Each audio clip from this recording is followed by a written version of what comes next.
Welcome to the B-Shifter Podcast. Got John Vance, Nick Brunacini, hanging out today, waving bye to the girls. That's it. They're leaving. We're staying. That's it. Because we're committed to podcasting. That's what we do. It's what we're all about. How you doing today, Nick? I'm doing well, JV. How about you? Doing good. Doing good. We're just wrapping up a Train the Trainer here. We had a good group of folks. Beautiful. Visiting us at the AVB CTC. That's it. So we turn the lights on for another week. Yep.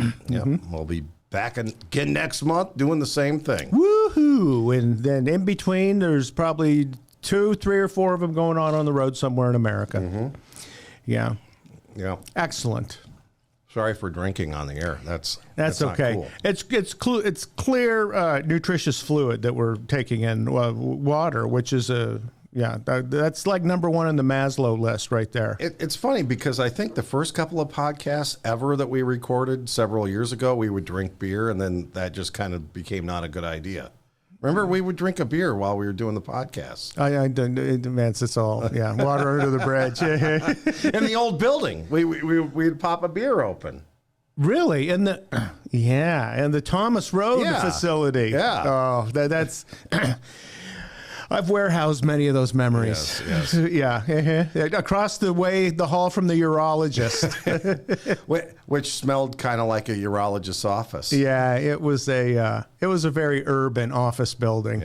Yeah. Well, here we are now. Got to start somewhere. Yeah, exactly. So we've evolved. This is HQ3 or HQ2? Because really, one was out in Indiana, and then here, and then. Yeah, but they had one in Ohio there for a while, and they've been all over. So we've had an opportunity to refine the way it's supposed to look and operate. HQ2 Phoenix, we would say that. Yeah, there you go. Well, it's as Rare Form says on their door, this is our world headquarters now. So yes. I don't foresee another one. If it happens, it's going to be crazy. Yes. So, in fact, maybe a flotilla, the blue card, arc. I've always wanted a pirate radio ship, where we could broadcast in international waters without getting in trouble with the FCC. Not that anyone listens to FM anymore. Well, but we'd have to do it from maybe like a submarine underwater. Mm-hmm. So they really couldn't locate us at any moment. It'd be where we were streaming from the Gulf Stream. Yeah, but not too deep, because I think we've all learned a lesson from the Explorer Challenger episode, where you shouldn't undertake any recreational activity, which is really what that was, just taking tourists to go see the Titanic, where when there's a mechanical failure, it kills you faster than your nerves know. I would just avoid getting into a submersible watercraft that was built in Gus's garage. Yeah. And a controller from a Nintendo is what drives it. And the restroom is a 5-gallon bucket behind a shower curtain. And I paid $15,000 for this? Yeah, you're going to blow up, sir. Yeah, exactly. Not to make light of it. But today, let's talk about command safety, and specifically I wanted to talk about Command Safety, the book, because it's really a must-read for fire officers, because it bridges what traditional fire ground tactics are, the blue card system or fire command, and it's safety focused, but also there's the focus is on getting the job done too. And I think today we're living in a world where safety is a 4-letter word and gets criticized sometimes. And I wanted to talk about the intent of the book and the thought behind it, and how it's really meant to get the job done while being safe. And it's something that Bruno used to say all the time, that the number 1 job of the IC is to keep people safe on the fire ground. And I think that message gets lost with people a lot of times, that is really what the IC is there for, first and foremost. Is that right? Yeah, and really what it is firefighting's an occupation, and like any other occupation, especially a high-risk one, is you have to build the safety into it as a regular part of just performing structural firefighting.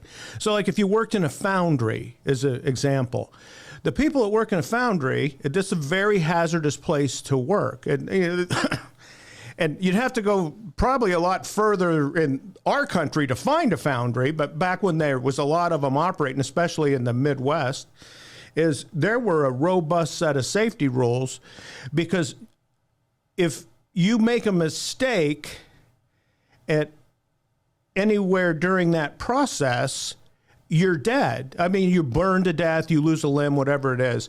We were doing fire command stuff at a place, and I forgot where it was, but they hung up as a safety reminder a 3/4-ton pickup truck that had violated a traffic law inside the foundry. Big, giant, blah, blah, blah, blah. Work area there, and there's giant machinery that is moving that you have to stop, because if it hits your truck, as was evidenced by this, is it flattened a 3/4-ton floor pickup truck where the tallest part of it was maybe 6 to 8 inches.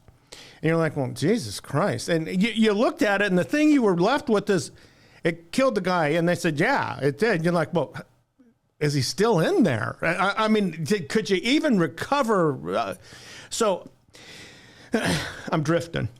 They drained the truck afterwards, probably. They had to do whatever, but then they hung it up. And this thing is, I mean, it's as big as a room. And you're like, it took a minute to figure out. And they wrote on it, safety is up to you. So basically, this guy chose not to be safe, and he's dead now. So that's kind of it. And I guess to answer your question about command safety, is the fire command curriculum package, because that's kind of what it was. The second edition was a full-blown curriculum package where you could teach essentially 2 semesters, Tactics 101 and Tactics 201. Now, mobile ICs, strategic position ICs.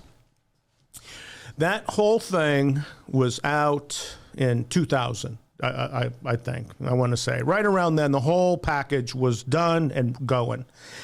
And in fact, it's still in effect today. The second edition is still, I mean, we're revising it, and we'll be here sooner than later. The third edition will come out. But what happened right after the second edition, in 2001, the Southwest supermarkets, Tarver ended up getting killed at a fire in a grocery store.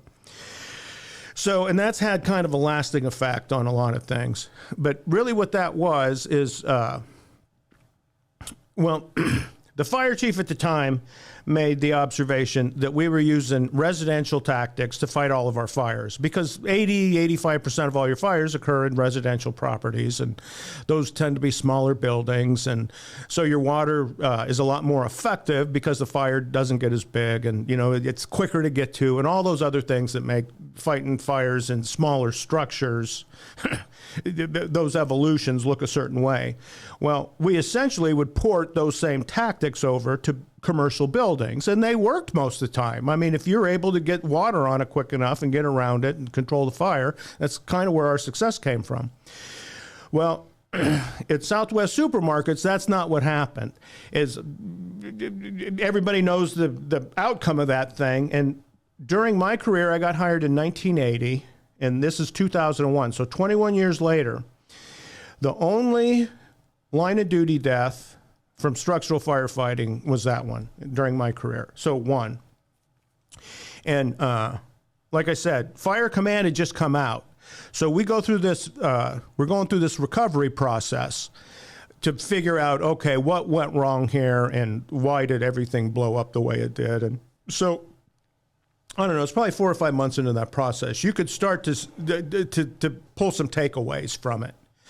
And you could see where we were going to start making changes, and that's kind of where the rapid intervention, going from a task level assignment to a capability of the entire response. And so, you formulated the on deck, and you had the help order and all the other stuff. Well, the first thing that happened is a lot of the fire service thought, Jesus Christ, they killed a firefighter in Phoenix, because I'm sure 3/4 of the country thought that we didn't even think they went into burning buildings. This whole like you said, 4-letter word. Well, see, what we had figured out, at least in my department, is that effectiveness and safety kind of go hand in hand. So if you're doing everything the way you're supposed to be doing, is you're going to have operational effectiveness on the other side, especially if you match and do size up and all the rest of it. So that was, and in fact, we were very forward in attacking the fire. You know, people say fast, aggressive, blah, blah, blah, all those words that we love to use. Well, we live that. And I really do believe that the reason that we had the success we had, especially in the safety area, is because we had a system where the task level would pace the way we engaged into the... So the first company would get there and they would take command, right? And then they're doing a set of actions. See, they're like, oh, okay, you're taking command so nobody's doing anything. You're like, well, no, we have 4-person companies. You've established a water supply. The officer's doing a size up. They're making the hookups for the water supply. The other firefighter is advancing an attack line to where it needs to go, and they're all going to catch up. So within a minute is you're pressing, from the time the air brake's set, a minute later, you're figuring out where your attack point is, and we're getting ready to go inside. So it was a very fast unfolding thing, but then there was a sequence to it. So the next company in just couldn't blow in and do what they wanted, is they had to stage, and then they got assigned to the incident action plan. So whatever they did supported what the first company did. So there was never anything at odds. So anyway, during the course of my career, most of the time we'd put the fire out. That would eliminate the hazards, remove them, and so it got a lot safer. In the event that we didn't, is command would quickly, it typically always started off with a company officer who was a mobile IC. They'd assign the first 2 or 3 companies, and then by then a BC's there. Well, so the BC, let's say a BC takes command at the 7-8 minute mark of the deal. Well, you've had the initial operation has been putting water on the fire for a minute or two. In most cases, that's enough to switch it. As we've gone from an offensive fire to now we got knocked down and we're doing post-fire control stuff where we're overhauling, checking for extension and those things. Well, in the event that that's not what happened and the fire keeps going, and Garrison talked about it the other day in a podcast we were doing, is you get there as IC number 2 and now you're doing a size up. You're doing everything the first one did. And you're like, well, we've been putting task level action on this thing for 2 or 3 minutes, and I think it's gotten bigger. So then what you would do is you'd readjust the incident action plan so you could maybe do a second push on the fire. And if that wasn't working, typically in the world of structural firefighting, you get one revision, and then if that doesn't do it, you're looking more like defensive conditions now, because the fire's been burning 10 minutes maybe, and it's traveling into places where it's affecting the structure and all the other stuff. So what would happen is IC number 2 is in command, and it gets past offensive, and they pull us out. They declare defensive, and we all come out and do the roll call, and boom, boom, boom, and then the building's it's going to burn down. Well, and that's what happens, whether you want it to or not. That's just science and facts. So you're not. There's a number of burning buildings, probably, I don't know. In urban places, they get a very rapid fire response. I don't know, 20%, 15% are going to burn to the ground. That's the nature of it. Don't have a fire if you don't want your building to burn to the ground. That's kind of what happens. So the IC says no. There's the risk isn't worth the gain. You see these T-shirts that yes, it's worth the risk. Well, you've got to qualify that. What's worth the risk? I don't know. Is that worth the risk? Well, it's all worth the risk. No, it ain't, buddy. No, you're. What it is that's negligence. In fact, it's amateurish, is what it is. No, I'm going to stick with this attack. It doesn't matter because we won't be chased out. Well, when the fire says you will be, you will be, and we're seeing that now out of fire departments where they'll send a crew in without water to do a search or whatever, and now they're taking 3 firefighters to the hospital that will never return to work again because the fire. That's what it does. I mean, we understand that. So anyway, command, we've got the system. Southwest Supermarkets happens. We're going through the recovery process. And the fire chief says, some things have changed and we need to somehow deal with this. So we're making the changes in our own fire department, and he's taking a set of notes. So I end up, I don't know, at some point, it was about 6 months in this process, we sit down and he says, hey, we need to produce another book on the safety effect that fire command has. And because we're going to fix some things as far as commercial fires go in our own fire department, where this thing blew up on us the way it did. And it's demonstrated a couple things. Well, during your career, there's always these pet peeves you have, these little things you put in your pocket and think, we got to fix this somehow, but I just don't know how to do it. And it conflicts with too many other things, and it's just kind of, we don't know how to wrap our head around it. Well, in our department, when we had our line of duty death, it's like we were galvanized because of the walkthrough that we did. I'm going to say 98% of the Phoenix Fire Department went through a walkthrough within 3 days of that event happening. And so we saw, and these are like firefighters, even like the vapid A-shift ladder people were trying, they had to control their emotions because they knew what happened in there. And at a certain point, it's like, no, you get out ahead of this because this building's going to the dump. Offensive tactics do not put out defensive fire conditions. They don't. They never have. And in fact, if the building's big enough, it'll be on the national news because that's just what happens. So we were galvanized to make sure that didn't occur again. So that was really, during my 29-year career, that was the most unified the Phoenix Fire Department ever was the 2 or 3 years coming out of the Southwest Supermarket incident. Well, during that, as my dad's kind of sitting in the background driving the thing, he's taking notes. And so he asked, if you'll do the layout of for each function and put like the key stuff that we found on the thing, and we'll do that together. And then he says, I'll flesh out the rest of it, and then we'll hook up and get it illustrated. And then, okay, perfect. So, I don't know, it took him about a year maybe, something like that. And then you had Command Safety, which was the companion textbook to Fire Command that told the safety effect of what well-managed looked like. And kind of how that paid off. And that whole process led to embedding kind of the concept of safety into structural firefighting.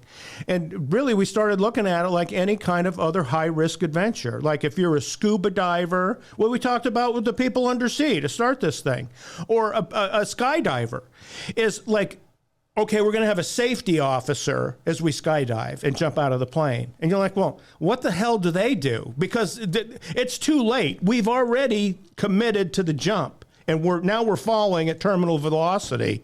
So if there's some kind of safety thing they can do, maybe they have a harpoon gun they shoot you through like the ass. A net. Yeah. So it's one of those deals. If you ain't doing it as part of the activity, it isn't going to get done, and you're going to get the consequences of whatever that is. So that's really what Command Safety was about.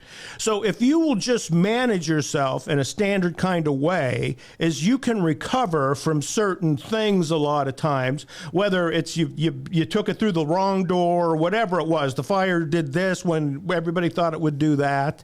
So, and we say, you got to be doing everything right when something goes wrong. Because if you're not, there's no way to unpack it. And we demonstrated that in a 25,000 square foot grocery store that had a very senior fire in it that we weren't going to put out. So once it got up in the attic, which happened in the first 2 or 3 minutes of the fire, it's over. Once that thing's running in the attic, you're done. The wind's blowing, so you put a 25-mile-an-hour wind to it, and you got smoke puffing up in the attic, and it took them 15 or 20 minutes to really figure out where that thing was burning and the way that funky building was laid out. Well, you had people on the back, on the Charlie side, chiefs coming home from work, and they're trying to get on the radio to tell the IC, get them out now. You got smoke puffing out of all the attic vents on the back of this building, man. It is lit up. They can't because they're Maydaying that just to the cows come home on the inside of that thing. So it was, and really the thing that I think a lot of us took away from that is, hey man, we killed one person and there were 16 people in here. And if this roof would have collapsed like it should have, we're 40 minutes into it in a senior attic fire. I have never been to a building 25,000 square feet where the roof was still up that long. So it was, everyone knew. Everyone with any time at all, or any kind that had any kind of juice in the system, thought, no, we to say that we lost somebody and we're lucky, and you have like a whole battalion and a whole shift that is going to have some issues with this for the rest of their lives. As they were at this thing, and there were 20 people who were convinced they were going to die in this thing and went in anyway to pull him out. And it was like, well, they knew in the command van. He said, shit, he's been dead for a while now. So just living through that is really, and you hear Vinny Dunn talk about it. He was at the Father's Day's fire and a bunch of others. And he says, what I did instead of going crazy is he says, it must have been therapeutic for me. He said, I started writing books and researching. And so he became the building construction, don't let it kill you guy. So, and I think that's what my dad did just with command safety and say, no, if the system isn't protecting you in real time, then it ain't protecting you. Because when the wall falls, if you're under it, you're dead. There's no one ringing that bell. And it isn't worth the risk to die when pulling up to the scene. Well, picture this. The building slated for demolition has got a fence around it, and you end up with a fatality off of that after the fire. You can't justify that. It's like, no, it was worth the risk. There could have been somebody in there, and this is just what we do. Well, no, that's not what. People with a pension don't just disregard their lives as fodder and paper and say, well, no, this is, throwing another virgin down the volcano almost is what it sounds like. So really effective structural firefighting operations, they're very quick to unload and put into place, and you have to react to it. You got to be conscious. You just can't say, well, this worked last time, and now I got a different building, and it'll maybe work this time. As you have to be present and manage the thing. And really, that's kind of what command safety tells the story for. And it just goes through each of the functions and say, okay, with deployment, this is how we do this, organization, strategy and incident action planning, yada, yada, yada. And continuing on with that thought on strategy, because that's really where the incident commander saves the lives of the firefighters working under their command. I think the book talks about, it's the term survivability profile, right? Yeah. I mean, that's in the book. So, part of that is it's not a one size fits all for survivability profile. And I think that's something that gets left out a lot of times when we're, breaching a fence and then going in to search in a secured abandoned building or something like that. So, what does survivability profile look like to you? Survivability is the ability, when we talk about it, it's the ability of an unprotected person to survive in that fire compartment. So fire compartments have very low survivability traits about them. It is one of the examples we used is, and firefighters almost disregard that sometimes because we're protected. But you're seeing incidents now where you're burning firefighters up in buildings, and you think, why were you in there doing that? Well, we were doing a search. Well, you didn't have an attack line with you. That's one reason you got burned. But we wouldn't take the attack line because it slows the search down. You think you will never return to duty. You have suffered heavy burn trauma, and you were fully protected. The person that you're going in there to save, they were dead before they. You see, and a lot of people, are you God? You can't see, you don't know what's going on. Yeah, I do.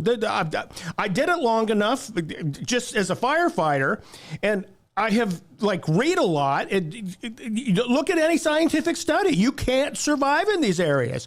The human skin is destroyed at 163 degrees.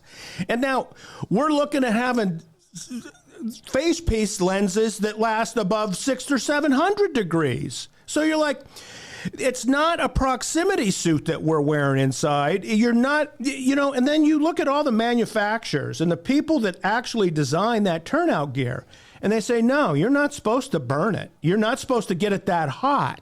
It loses its ability to protect you. And in fact, your gear can survive certain things, and it'll kill you as the wearer. It will radiate through and kill you. There's a number of line of duty deaths that talk about that, where they think, well, they look fine. And nah, that was their organs are screwed up from the fire, man. They're dead. That's what happened. So that's part of the size up process. So if I pull up somewhere and I'm looking at it and think that fire compartment has gone to flashover, well, there's nobody alive in there to save. So what we're going to do is we're going to knock the fire down, and really the search and rescue for that area, there isn't any. Is what you're doing is you're looking for bodies, victims that didn't make it out. That's why you're searching that. You're going to find the bodies on the other side of where the fire is. So there's got to be separation, walls or something that keeps the heat and smoke and fire gases and all the other toxic elements of those products of combustion off the survivable members, anybody that's trapped inside that building. And it's, I mean, that's just the reality of it.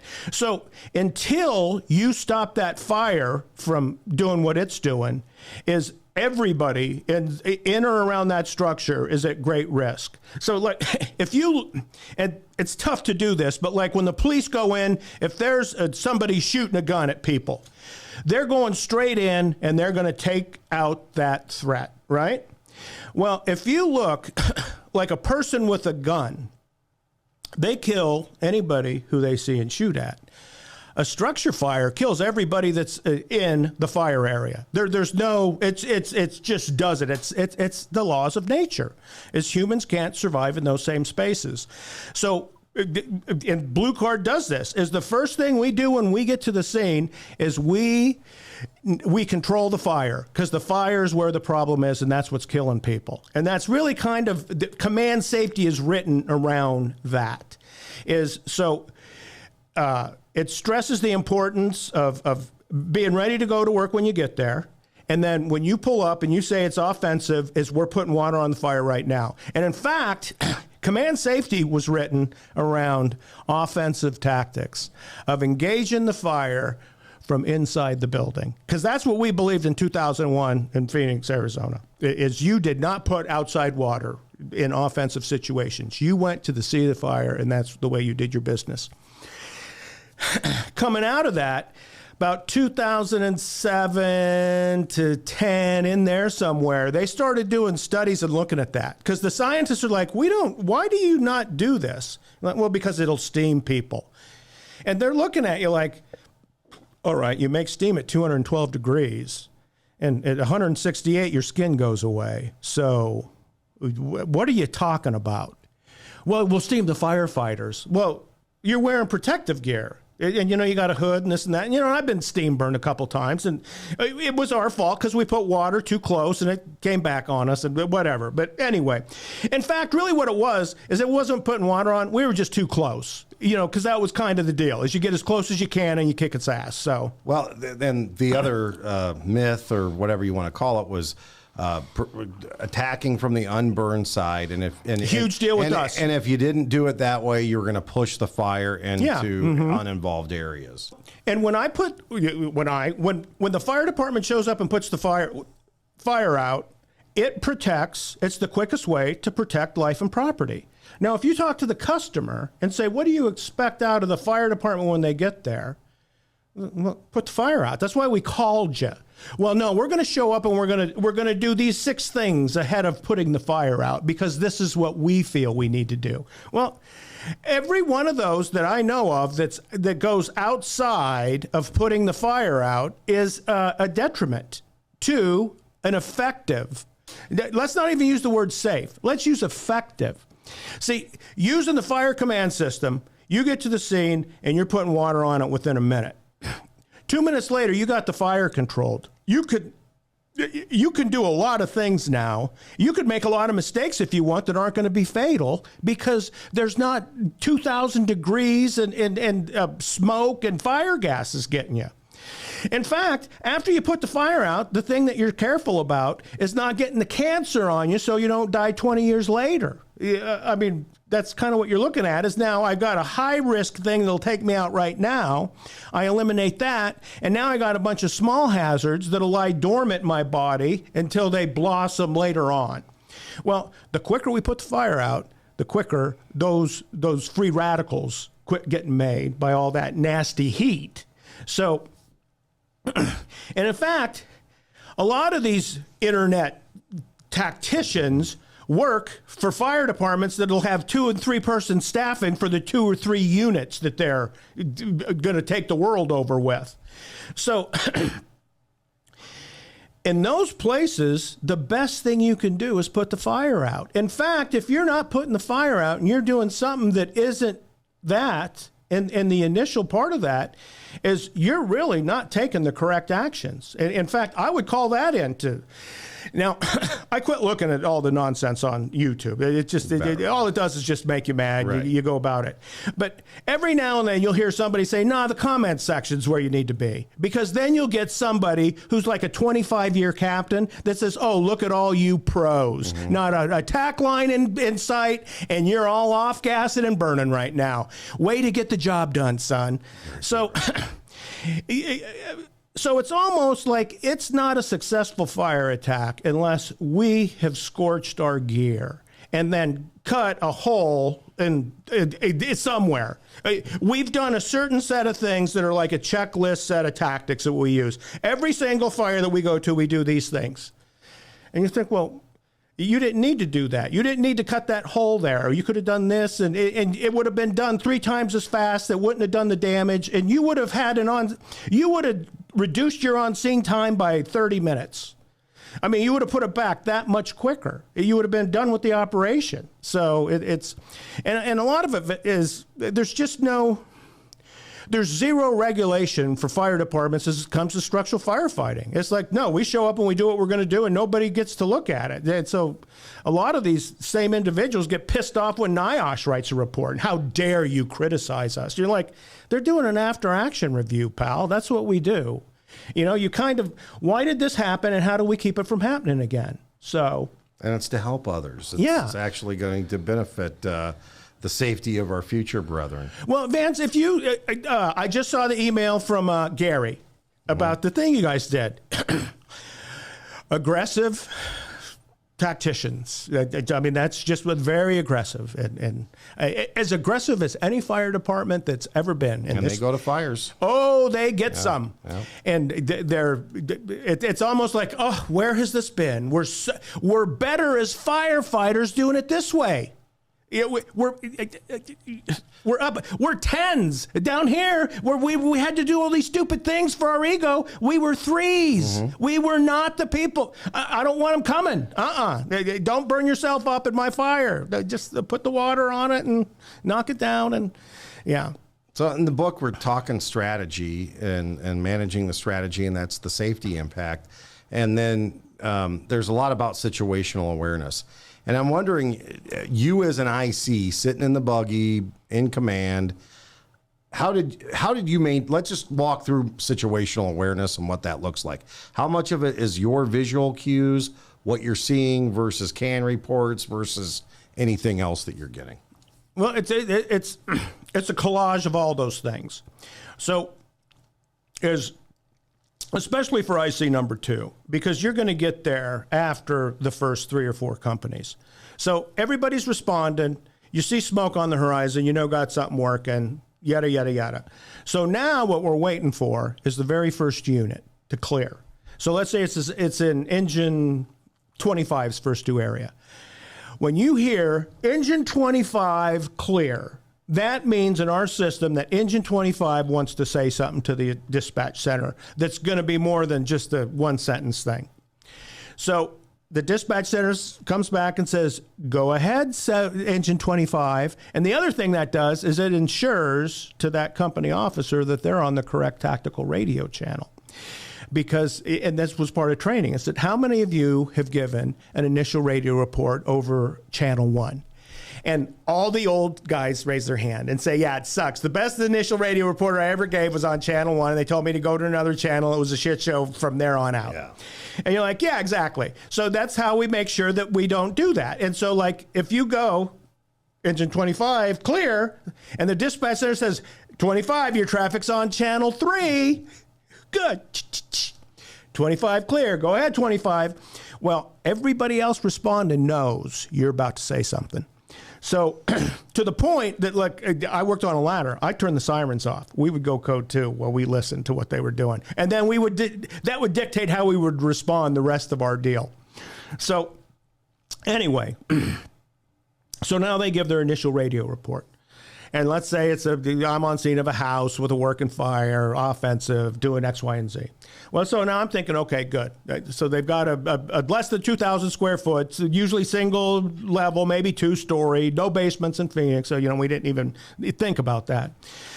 So I got a certain set of things going in my mind as I see number 2. So that's where my thought process is. And I'm like, okay, based on my experience going to these house fires, it's going to take a minute, maybe a minute and a half, and that black smoke should start to be knocked down, and I should start to see conversion, right? That's it. So like when they pick a new pope, black smoke, white smoke, new pope. Yeah. White smoke is fire's being controlled. So I'm looking for the white smoke, baby. Then so let's say it's not. It keeps going black. Well, I get there and I think, okay, it's not going out. I'm going to transfer command of the thing. So now I figure out, so what you got to do is think, okay, this is what it looked like when they got there. So you got to kind of, okay, it probably was here and now it's a little bigger here and they're just not getting water on it, is what it is. So I'll transfer command and then I'll usually go to the IC. This is one of these things where this really happened. I got it out here, Engine 8, I've done all that. Have you dropped the ceilings yet? No, we're still getting to the back. No, stop right now and open some ceilings and put water in the attic right now. Oh, okay, you raised your voice. That's where the fire is. So now my expectation is in the next 30 seconds to a minute, I should start to see something different. Whether it's the smoke starts to change color a little bit, we're going to get some push and poking because now I'm going to have some expansion up into the attic with my water vapor and all the other stuff. So this is what I'm looking for. I'm also looking at the roof, making sure that it's got its shape. It doesn't have any big sags in it. We don't have a bunch of fire coming in it. You're looking at the eaves to see what kind of heat you got, with the tar coming off the thing. So just kind of the structure is keeping its shape. I don't have a bunch of cracks, so it's still an offensive set of things, but the fire's getting bigger and bigger until we put water in it. So now what I'm doing is I'm getting other companies up now. Command to whoever do this, command to the ladder do this, blah, blah, blah. So we're doing the actions that we would typically do. So if a minute or two later it's not happening, then I'm going to go back inside. What's going on? Give me a TAN report. And then they're going to, in this case, once they got the ceilings open, they put water in it, then the fire started going out. So, okay, perfect. So now it's just keeping people doing what they're doing. And it's like, okay, in another minute, smoke's going away, and now I just got this. So then we're going to slow this thing down. We're going to get it ventilated. We'll finish the search in the thing. Other companies are coming in now and starting to do that piece of it. So that's kind of the way you maintain. For me as the IC, most of the safety stuff, especially at structural fires, was us controlling the fire. And so that's kind of what you're looking for. And then one of the things that came out of command safety talks about, and this was after the recovery process, is any attack position where you've got 3 or more task level companies assigned and operating, is you need, especially if you don't have fire control, is you need a division boss, a true tactical boss. So that would be BC number 2 coming in. And we went through this with, a company officer could do it. They have the skill. And said, no, this isn't about that. They are a working boss. They don't provide entry control, and a tactical boss does. So they can't provide entry control, and their work cycle is too dynamic. Is they got about 10 minutes at the most on air, and then they're going to have to recycle outside, and then they go back on deck when they're ready to go back to work. Well, the supervisor managing that task level crew can't manage the tactics for that attack position. There's too many things going on. So, and that became a thing that you had to get through to both company officers and chief officers. Because company officers said, well, we could do it. And you're like, how to work at Southwest Supermarkets? Yeah, you're right. So what it was is they had new information that broke their beliefs. And they thought, no, we can't do that anymore, man. And so now they start going back to a bad place. And it's like, no, we have to stay out of that kind of trouble. Is once we get in that deep, we're done. If we survive, it's just by chance. It's nothing we did that caused us to survive. It was just dumb luck. So, Eric Phillips and Chris Stewart talk about accidental success. Well, I don't think we had accidental success quickly attacking the fire. That's intentional success. In freelancing, if you're the company that put water on it, your plan was right, but you can't manage freelancing is the problem. And so once you get 5-10 minutes into that, you end up with, it's nothing different than Southwest Supermarkets. So, and they did not take strategic control of that fire until they had tactical bosses on the Bravo side of that thing. They just didn't. You lost all control until you put a tactical boss in place. So, I mean, that just kind of stressed the importance in bigger buildings, more active attack positions, is putting that chief up sooner. Well, Captain saw that, but then it was getting the BCs who's like, well, man, my turnouts are made out of Nomex, and I think there's like a whole colony of spiders in them because we don't wear them. I mean, come on. Like, well, it's a new day. And if you're number 2, you're going to be, and they're like, well, and they would almost, you could see it in training. They almost said, well, just don't use us that way. And so, like, when you were the IC, though, it's like, bullshit. You're going to get assigned because that's the only way I'm going to stay in control of this is to put one of my counterparts as the tactical boss. That's what you're there for. So you think, well, right. If a fire department gets, 2 or 3 working fires in a day, one of them may be of a big enough scope where you actually assign a BC as a tactical boss. But it didn't happen often because you put the fire out so quickly. So if I put the fire out in the first 5 minutes with an attack line and 2 crews, it eliminates my need in most cases to build an organization on the tactical level because we've eliminated those risks. So now you've got a captain can manage that because you're getting into a place where you're not tied to inside air, SCBA air. You're going to ventilate, then you can use a filter mask or whatever. And then you don't have a bunch of people wanting to push to get in where you need to keep entry control and lobby in the thing. So it's like, well, no, we're just overhauling now. And now so it may be that you move let's say you're doing overhauling at Home Depot. Right, you controlled the fire and you had a sprinkler activation. Now you got rack storage. Well, you're probably going to put a division boss inside there if you're doing like overhaul operations just to make sure that companies are operating in a safe way. Because now it's the fallen stuff. And you think, well, no, we got the fire control. We shouldn't let like a box full of wet shit kill us now. Yeah. So stay out of its way and we need to extinguish it. What we really want to do is give this store back to the Home Depot people. So if the fire's out and there's a big mess in the middle of the aisle, that is their issue. And they've got systems to deal with that. We're not cleaning this thing out. This ain't 1960 anymore where we like use squeegees on spalded concrete as our final deal before we leave. So it's... more. In fact, Vance, I'm getting off track again. But there's more and more, as the building becomes more technical, the more likely overhaul is going to be done by the building owners. Mm. Because if you have like let's say a warehouse that does logistics shipping and it's got conveyor belts and shit like robots. That. We ain't dicking with it. Yeah. We put the fire out. We're sure the fire's out. If there's an overhaul issue,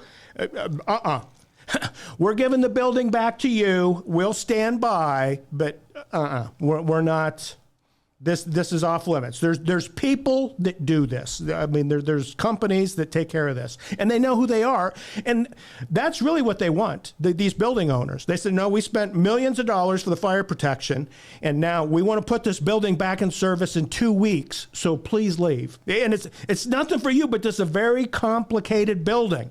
The people in here are going to be supervised by structural engineers. This is a different operation. So.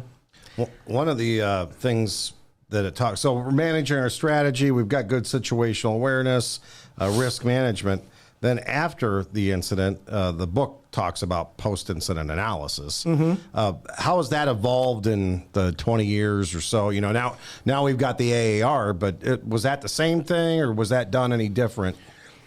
How all this came from is like the first edition of Fire Command and into the second edition of Fire Command. You talked about strategy and incident action planning, coming up with an incident action plan. Well, I was a battalion chief, and I started teaching tactics with Garrison. He was a BC about a year or two ahead of me. So the two of us kind of did the A101 and 201 tactics, right? And so I'm on my first class with them, and we're going through size up and incident action planning, the critical factors and all that, you know, and the tactical priorities. So it didn't make any sense to me, incident action planning. It was hard to teach because I really didn't understand it. It's like offensive, quick water on the thing. So that's where the strategic decision-making model was born, is sitting down and saying, no, there's got to be a simpler way where it really kind of, all these elements, you got to sequence them in a way. So it was almost like they put it in, but the directions weren't there. So you had to kind of wander through the forest a little bit. So that's kind of what Garrison and I ended up doing. And it changed the way the department taught tactics. Well, it just, because it was simpler and it made more sense. See, you had to have a B shifter in there at some point to decipher what the A shifters had created. So that's what happened. So that system where you got to the scene and you absorbed the critical fireground factors, and then you context those against both the completion of the tactical priorities and the risk management plan, the survivability of the compartment we're dealing with, all that stuff. So it's like, well, no, this fire attack is not going to save anybody in the fire compartment because they're all dead. It realizes that, and that's the way it operates. Reality. So what we're going to do is we're going to go in and we're going to attack that first. Well, that's not where you're going to find the victims. The victims are on the other side of the walls. So that's where that came from. And then what happens is we use that same exact process where we figure out, okay, this is the strategy and then the corresponding incident action plan. Well, that is the same model we use to run the after action review. So we would get the first in company officer, and this is, I mean, now this was ahead of Southwest Supermarkets. This is probably 2 or 3 years ahead of Southwest Supermarkets. So I'm a battalion chief. I get to the scene. I end up taking command. 15 minutes later, we got fire control. Big ass apartment complex. Now we're doing the after action review. There's 4 engines, 2 ladders, 2 BCs. We canceled the other alarms. They're going. So it's us in the front. 10 minutes, right? Okay. Guy named John was the IC, engine 5. John, what'd you have? Well, Nick, I got here. I had a working fire in this unit. I knew it was in the attic. And so I came in, did fire attack, and then the big end is engine 14 was next to. I put them over there, get it all clear, get up in the attic, stop, horizontal spread. And the little end, I had engine 25, go over there. I had the ladder, cut the roof. That's what we did back in the day. You know, that was kind of the tactics still. So that boom, boom, boom. You got here, you took it over. Excellent. So, you know what? So then he talked about the effect of the attack. We got in, we knocked it down pretty quick. We had a little bit of fire in the attic. But, you know, on both sides, they got the ceilings down. Boom, boom, boom. So, like, and these were pretty good size occupancies, probably at least 25, 30, 40 feet long each in the building, these units. So the one thing we talked about is where'd you pull your ceiling to stop it? They said, well, I pulled it on the wall that it shared with the fire occupancy. I had fire in the attic, so I went to the other end.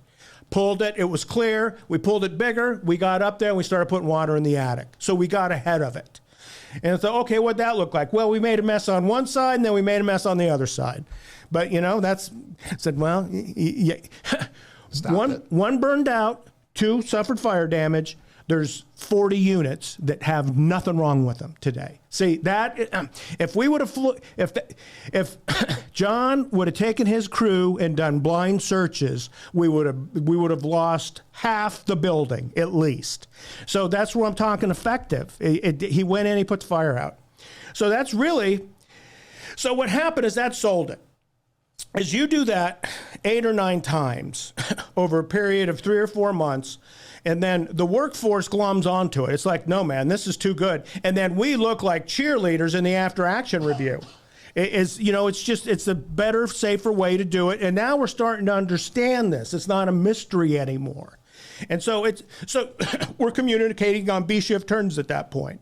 So everybody's a little bit happier. I mean, it's a successful operation. John has got his gold star. His crew thinks a little more highly of him. He feels a little bit better. I mean, maybe, I don't know. I'm not making this shit up now, Vance. His kids go to college. They become doctors. And That's how evolution happens. Yeah, so that's really kind of the way we did that. Well, so we just took that same system and put it on steroids. And then what we did is we said, okay, we've been doing rapid intervention this way for a long time.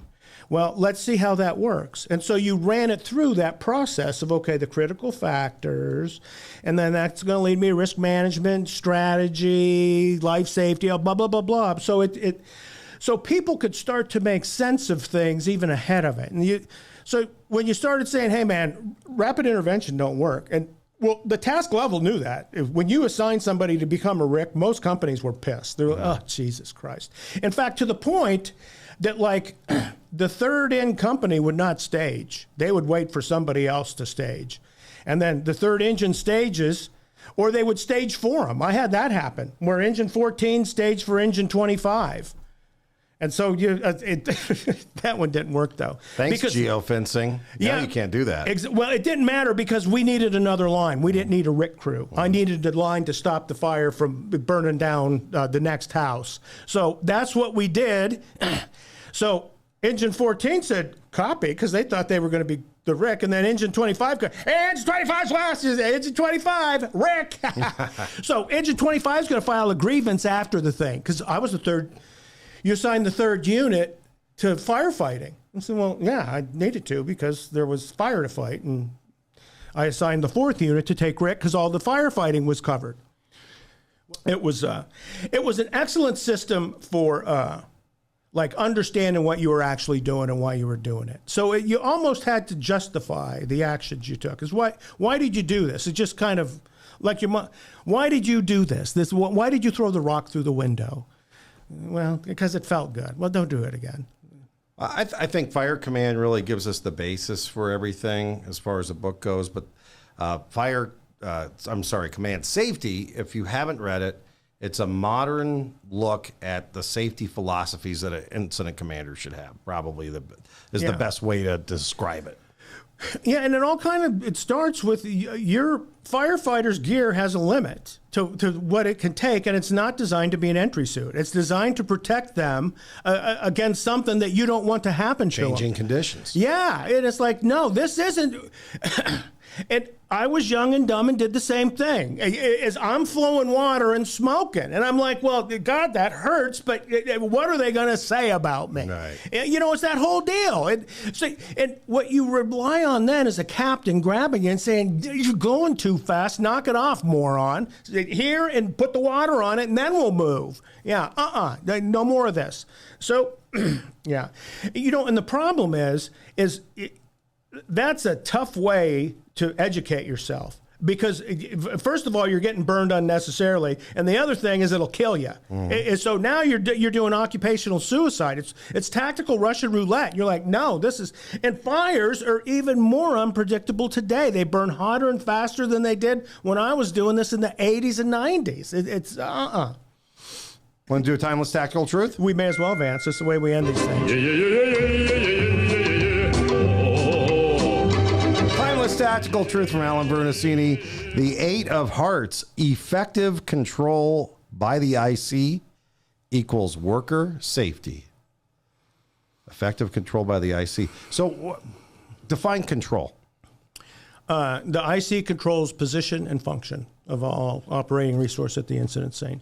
So the other thing the system gets you is so if the IC can control your position and function, the other thing is when you do that and connect that to a well thought out incident action plan, is you will more quickly achieve the completion of the tactical priorities. As the incident will just run smoother and everything will happen faster, as you don't have people working at odds.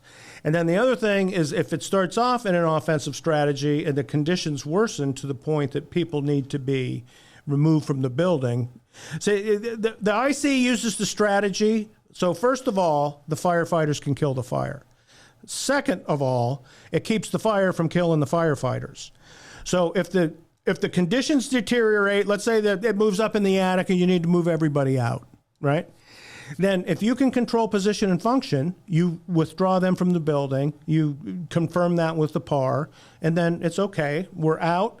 We're going to keep you in safe areas, so stay out of the collapse zones, and we'll do whatever we need to keep this fire from spreading and threatening other lives and property. So that's what operational control looks like. Cool. Yeah.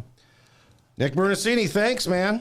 Thank you, John Vance. All right, good seeing you. And thanks to everyone for listening to B Shifter. Woohoo! Talk to you soon. Ciao.